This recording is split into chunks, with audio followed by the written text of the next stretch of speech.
एक रास को पद है, मान लाग्यो गिरधर गावे। ठाकुर जी को रास के समय पे ऐसो मान भयो है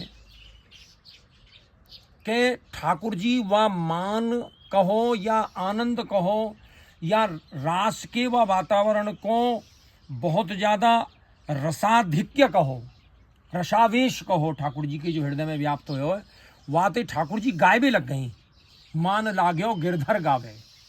अब ठाकुर जी कैसे गा रहे हैं कि तत थी ता थी भैरव राग मिल मुरली बजावे।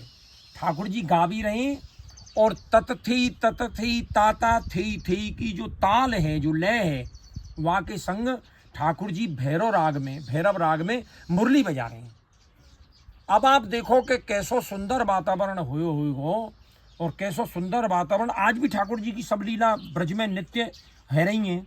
तो वहाँ समय को कैसो सुंदर वातावरण हुएगो कि ठाकुर जी रास के रस में निमग्न है के और स्वयं गा रही हैं और भैरव राग में मुरली बजा रही हैं। अब ऐसे समय पे कहा हो नाचत नव वृषभान दुलारी। ठाकुर जी जब ऐसी मुरली बजा के गा रहे हैं, तत थी ता थी की जो ताल जो पड़ रही है, तो वहाँ ताल और वहाँ गायन और वहाँ वातावरण के मध्य ठाकुर जी की या आनंद की लीला के मध्य, रास की लीला के मध्य नाचत नव वृषभान दुलारी, जो नई जो जाकी वय जो है वो यौवन में प्रवेश करने वाली है, तो नाचत नव वृषभान दुलारी अब घर गति में गति उपजावे। जो वहाँ ताल की, लय की, स्वर की जो गति है वहाँ में एक नई गति पैदा कर रही है।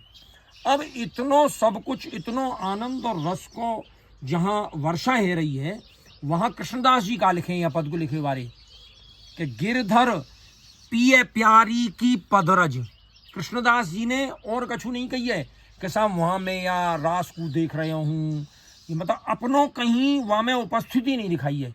नहीं तो अन्य कोई कवि होता तो वो क्या कहता कि साहब वह ऐसे सुंदर रास को वर्णन दृश्य में देख के अपने आप को निहाल मान रहे हूँ, ऐसा कुछ नहीं। वो क्या कहें, गिरधर पिए प्यारी की पदरज। जब वो वहां रास करके चली गई तो गिरधर की और पिए प्यारी दोनों की पदरज को लेके कृष्णदास ले शीस चढ़ा रहे। कृष्णदास वहां को लेके अपने शीस पे चढ़ा रहे हैं, मान लागे और गिरधर गावे।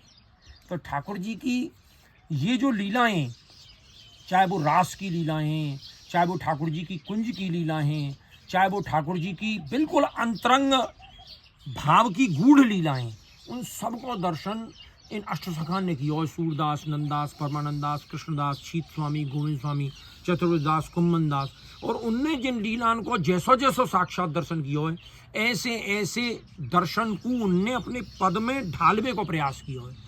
और वहाँ को अगर भाव समझ के हम थोड़ा भी किंचित भी अगर दर्शन हम अपने नेत्रंत कर पाएँ या कलिकाल में, तो समझ लो महाराज धन्य हो जाए हमारा जीवन।